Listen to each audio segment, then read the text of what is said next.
الحمدللہ رب العالمین والصلاة والسلام علی سید المرسلین اما بعد فاعوذ باللہ من الشیطان الرجیم بسم اللہ الرحمن الرحیم پڑھئے الصلاة والسلام علیک یا رسول اللہ وعلی آلک و اصحابک یا حبیب اللہ الصلاة والسلام علیک یا نبی اللہ وعلی آلک و اصحابک یا نور اللہ۔ والدین کی طرف سے اولاد کو جو سب سے پہلا تحفہ ملتا ہے نا وہ کیا ہے کہ اس کو اچھا نام دیا جائے۔ اب آج ایک بڑا عجب فینومینا ہے، نام تو وہ رکھنا ہے بچے کا جو پورے کراچی میں نہیں ہونا چاہیے کسی کا۔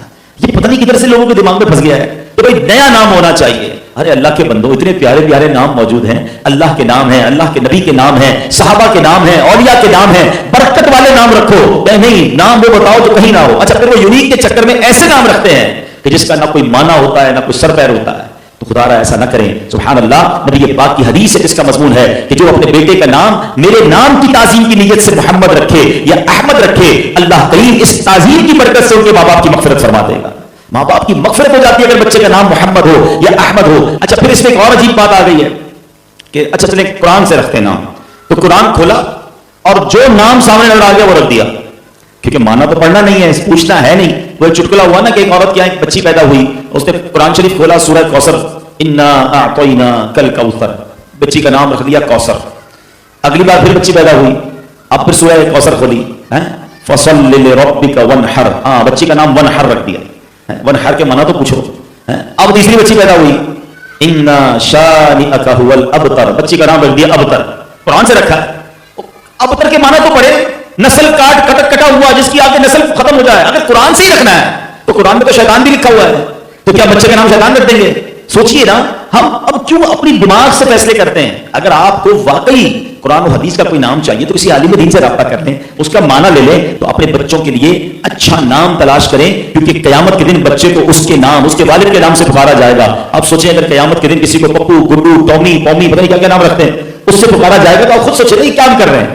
میرے بیٹے کو پکارا جائے اور محمد کے نام سے پکارا جائے، بلال کے نام سے پکارا جائے، احمد کے نام سے پکارا جائے، ابو بکر کے نام سے پکارا جائے، عثمان کے نام سے پکارا جائے، میری بچی کو پکارا جائے تو فاطمہ کے نام سے پکارا جائے۔ کیا معلوم بیوی فاطمہ بھی جلوہ فرما ہو اور کہیں کہ میری کنیز آئی ہے اور میری بیٹی کی مغفرت ہو جائے۔ یہ اچھی سوچ ہماری ہونی چاہیے کہ ہمارے گھر میں صحابہ، اہل بیت اور انبیاء کی برکتیں لینے والے نام ہونے چاہیے۔ کہ بلا شیخ طریقت امیر اہل سنت کا تو بڑا انداز ہی پیارا ہے کہ آپ جب بھی کسی بچے کا نام رکھتے ہیں پہلے بیٹے کا نام محمد رکھتے ہیں، پھر فرماتے ہیں پکارنے کے لیے احمد رضا رکھ لیں، پکارنے کے لیے بلال رضا رکھ لیں، پکارنے کے لیے آپ کوئی اور صحابی کا نام رکھ لیں، مگر نام اصلی نام محمد رکھیں تاکہ وہ جو برکت ہے حدیث پاک میں وہ آپ کو مل جائے۔ درود پاک کے بے شمار فضائل و برکات ہیں۔ القول البدی میں ہے حضرت ابو عباس احمد بن منصور رحمت اللہ تعالی علیہ کو انتقال کے بعد کسی نے خواب میں دیکھا کہ وہ سر پر موتیوں کا تاج سجائے، جنتی لباس میں ملبوس، شیراز کی جامع مسجد کے محراب میں کھڑے ہیں۔ خواب دیکھنے والے نے عرض کی ما فعل اللہ بکا، یعنی اللہ پاک نے آپ کے ساتھ کیا معاملہ فرمایا؟ تو فرمایا کہ میں کثرت سے درود شریف پڑھا کرتا تھا، یہی عمل کام آ گیا، اللہ پاک نے میری مغفرت فرما دی اور مجھے تاج پہنا کر جنت میں داخل کر دیا۔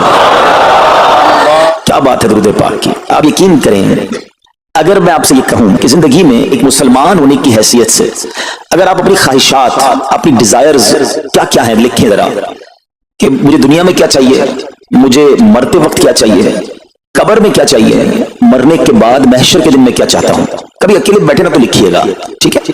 اور اب میں آپ کو بہت ساری حدیثوں کا کچھ نچوڑ پیش کرنے جا رہا ہوں، سنتے جائیے اور سبحان اللہ بھی کہتے جائیے۔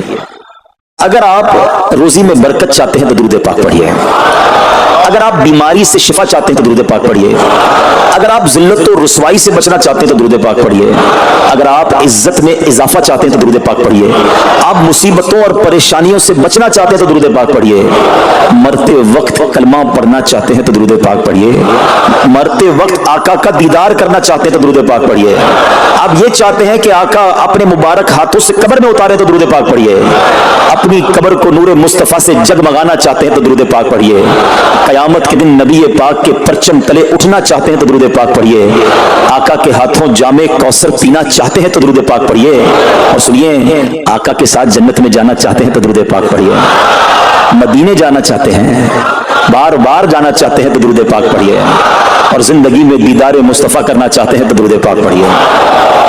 کچھ باقی رہ گئے؟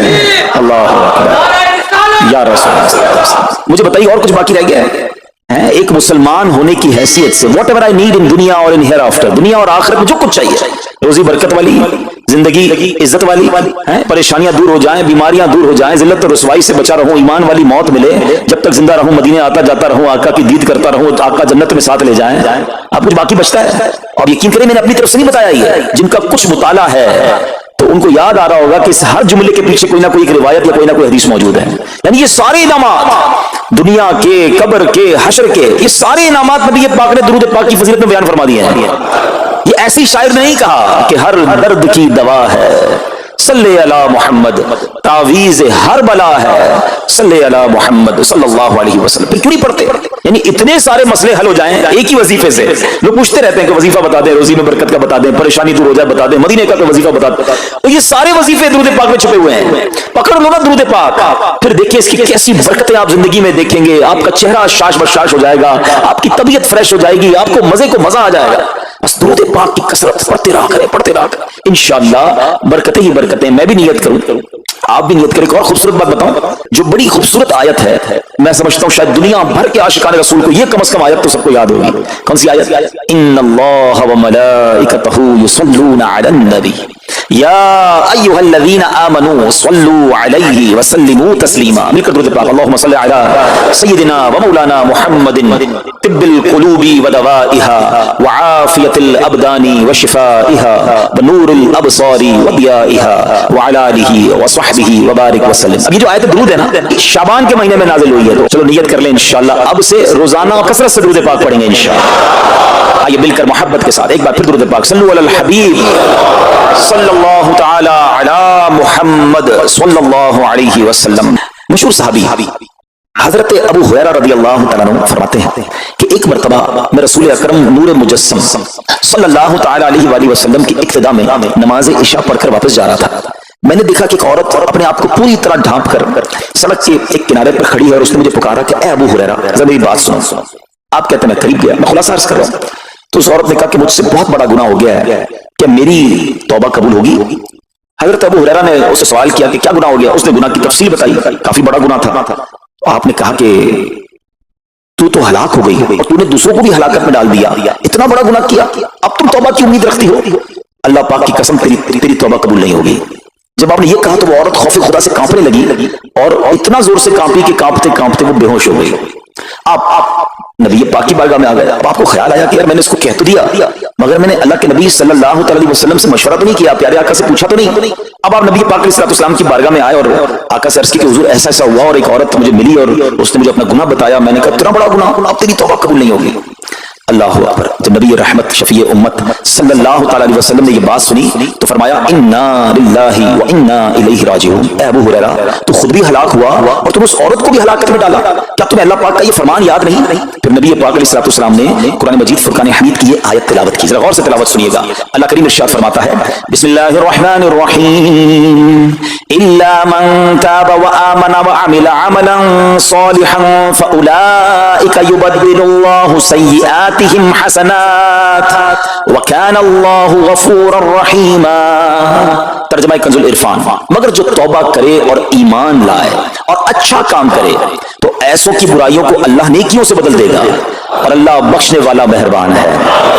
हज़रत अबू हुरैरा ने जब ये आयत करीमा सुनी और प्यारे आका अलैहिस्सलाम का ये फरमान सुना तो आपको एहसास हुआ कि मैंने गलत मसला बयान कर दिया है। आप पर ये एहसास इतना गालिब हो गया कि आप मदीना मुनव्वरा की गलियों में आवाज लगाने लगे।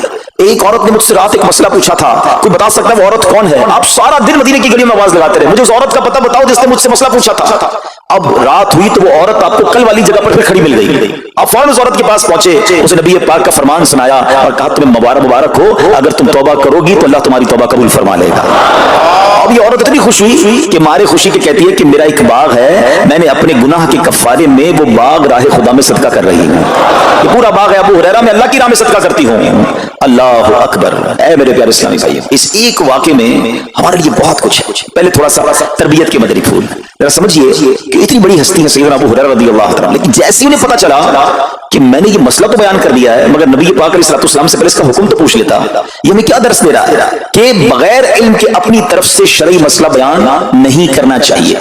जो बगैर इल्म के दीनी मसले बताता है वो खुद भी हलाक होता है और दूसरों को भी हलाकत में डालता है। हाँ, मैं बताता हूँ ना इसका मसले का हल क्या, हालांकि खुद कहीं पढ़ा नहीं होता। तो जब तक आपको इल्म नहीं है, आप जानते नहीं है, तो किसी मसले को बयान नहीं करना चाहिए। दूसरी बात कि अगर खुदा ना खास्ता कोई गलत मसला बता बैठा या बता तो दुरुस्त रहा था, बताते बताते गलती कर बैठा तो उसे चाहिए कि इजाला करे, फौरन उसका जो भी इजाला बनता है वो करे। सैयदना अबू हुरैरा रज़ियल्लाहु अन्हु का इजाला तो देखें कि आपको जैसे ही पता चला कि असल मसला ये है, अब आप मदीने की गलियों में सदा लगा रहे हैं, तलाश कर रहे हैं, पूरा दिन ढूंढते रहे उस खातून को कि मेरी से गलती हो गई, मैंने उसको गलत मसला बताया, ताकि उसको तलाश करके उसको दुरुस्त मसला बताया जाए। अल्लाह अकबर। सहाबा किराम की अदाएं भी कितनी निराली होती हैं, अल्लाह इनका सदका अता फरमा दे। अब होता क्या है कि कभी कोई गलत मसला बयान हो गया, जब बयान में, मशवरे में, दर्स में कोई गलती हो गई, गलती पता चल जाए, अब शर्म आती है कि कैसे कहूं मुझसे गलती हो गई है, मैं तो इतना बड़ा मुबल्लिग बन के गया था, मैंने तो जनाब इतने पब्लिक में बयान किया था, अब मैं कैसे बताऊं कि जनाब मैंने ये गलत पढ़ दिया या गलत बयान कर दिया। हजरत अबू हुरैरा सबसे ज्यादा जिनको हदीसें याद है, मगर सच बताएं बात समझने वाली पता क्या, जो लोग ये समझते हैं कि यार गलती मानने से इज्जत कम हो जाती है, सच बताओ आज 1450 साल बाद हजरत अबू हुरैरा का ये वाकया सुन के हमारे दिलों में इनकी इज्जत कम हो रही है, बढ़ रही है? Simple is that. गलती मानने से इंसान जो है वो नीचा नहीं होता। अल्लाह मेरे पीरों मुर्शिद को सलामत रखे, जिनकी बरकत से लाखों उलमा बन गए हैं, मगर आप अपने मदनी मुज़ाकरे में अपने साथ उलमा इकराम, मुफ्तियान इकराम को बिठाते हैं, और अगर कोई तवज्जो दिलाता है तो लाइव चैनल पर आप फरमाते हैं कि मसला यूं नहीं यूं है, कोई इज्जत कम नहीं होती जनाब। तो सुभान अल्लाह, दो बातें सीखने को मिली कि पहले बताना ही नहीं है, अगर नहीं आता तो अपनी बड़ाई मारने के लिए बंदा कहते मुझे नहीं मालूम, वल्लाहु आलम, मैं नहीं जानता, और अगर आपको लगता है मैं सही बता रहा हूं और फिर बाद में कोई तवज्जो दिला दे कि आपने गलती की है, तो उसको बिल्कुल मानने भी और उसका इजाला करें। अच्छा, अब उलमाए किराम ने बड़े प्यारे तरीके बताए। पहले तो जाहिर ये था कि भाई पब्लिक में बयान किया तो पब्लिक में जाकर या गलियों में जाकर आपने ऐलान किया। अब तो सोशल मीडिया का जमाना है, कुछ वीडियो बना के डाल रहे होते हैं, इंस्टाग्राम, तो ट्विटर, तो पता नहीं क्या क्या चीजें, मोबाइल फोन, फेसबुक, यूट्यूब, तो अब गलत गलत मसले लोग शेयर कर रहे हैं। एक ये बड़ा मसला पता क्या हो गया, हमारे मोबाइल पे जैसे ही कोई वीडियो क्लिप आया, किसी का भी आया या कोई पोस्ट आ गई, फजीलत ही आ गई, ना चेक करना है ना कुछ करना है, उसको फौरन फॉरवर्ड कर देना है। हालांकि उसमें बाज़ औक़ात गलत मसले होते हैं, बाज़ औक़ात गलत हदीसें होती हैं, हमें पता ही नहीं होता, हम समझते हैं आगे शेयर कर दें। अच्छा, शेयर करने वालों को भी बड़ा मसला है, अगर कोई वजीफा, कोई नफल, कोई भी चीज है खुद पढ़नी नहीं है, आगे 100 लोगों को भेज देनी है, पहले खुद तो पढ़ो। अच्छा, खुद भी पढ़ने से पहले कहां चेक करवाया? तो प्लीज, ये शरीयत के मामलात हैं, इसमें बड़ी गलती हो सकती है। तो अगर आपको कोई भी चीज शेयर करनी है तो बेस्ट ऑप्शन ये है कि दावत-इस्लामी.net, दावत इस्लामी की वेबसाइट है, उस पर एक गैलरी का ऑप्शन है, आप वहां जाइए, वो मुफ्तियान किराम से चेक हुई पोस्टें पड़ी हुई हैं, आप वहां से पोस्ट उठाएं, उसको शेयर कर दें, बिंदास करें, कोई टेंशन नहीं है, क्योंकि उलमा ने चेक की हुई है। मगर हर आने वाली पोस्ट, हर आने वाली वीडियो को आगे बढ़ा देना, तो मशवरा यही है कि ये बड़ा सख्त मामला है, क्योंकि याद रखिए कुरान मजीद फुरकान हमीद में अल्लाह ताला इरशाद फरमाता है, वमन अज़लमु मिम्मन इफ्तरा अलल्लाहि कज़िबन, और उससे बढ़कर जालिम कौन जो अल्लाह पर झूठ बांधे। अच्छा, इसके बारे में उलमा फरमाते हैं कि अल्लाह पर झूठ बांधने वाला सबसे बड़ा जालिम है। जब हम किसी को दीनी मसला बताते हैं तो उसका मतलब क्या होता है कि अल्लाह ने फरमाया या अल्लाह के हबीब अलैहिस्सलाम ने फरमाया, इसका मतलब अगर ऐसा नहीं है तो ये अल्लाह पर झूठ बांधना हो गया ना। हमने तो कहा मुझे तो पता नहीं था, किसी ने पोस्ट भेजी थी, किसी ने बताया था, अच्छा मैंने कहीं सुना था। अब कई लोगों की तो आदत पता क्या है, उनके साथ बैठो ना थोड़ी देर बात करेंगे, अल्लाह ये फरमाता है, अल्लाह ने कुरान में ये फरमाया, पूछो किधर फरमाया, बोला ये नहीं पता, अल्लाह कुरान में ही कहता है। कहां कहता है बताओ ना, आयत दिखाओ, अल्लाह ने फरमाया ये करना चाहिए, कहां फरमाया? अपनी तरफ से। अच्छा, क्योंकि कहीं सुना था, कहीं दोस्तों की महफिल में आधी बात याद थी, अरे डरना चाहिए कि मैं कैसे कह दूं कि अल्लाह ने फरमाया, मैं कैसे कह दूं नबी पाक अलैहिस्सलाम ने फरमाया, जब याद नहीं, पढ़ा नहीं। अमीर अहले सुन्नत की आपने एहतियात देखी है, आप हदीस की किताब मंगाते हैं कि पूरा देख कर पढ़ते हैं, मगर या तो अपनी मर्जी से चल रहा है मामला, खुदा के वास्ते हम समझ रहे सवाब कमा रहे हैं, और ऐसा ना हो कि गुनाह जारिया वाले काम हो रहे हो। तो मैंने आपको आसान हल बता दिया कि दावत इस्लामी के जो ऑफिशियल सोशल मीडिया के पेजेस हैं, अगर आपको शौक है तो वहां से कोई पोस्ट उठा लें, वहां से कोई चीज उठाएं और उसको शेयर करें। बाकी खुदारा इन कामों को अपनी मर्जी से आगे ना करें, कहीं हम गुनाहगार ना हो। तो एक बात तो हमें इस पूरे वाक़े से सैयदना अबू हुरैरा रज़ियल्लाहु अन्हु का जो अंदाज, आपकी आजिज़ी, आपका इजाला करना, आपका उस औरत को तलाश करना, ये सिखा रहा है। ये मसला गलत बयान करना कितना बड़ा मसला है, अल्लाह करे कि हम इसको समझें। अब दूसरी खूबसूरत बात, आए हाय, औरत का गुनाह है, बड़ा गुनाह है, मगर नबी पाक ने जो आयत बयान फरमा दी और जो उस तक पैगाम पहुंचाया कि तौबा कर लो, मेरा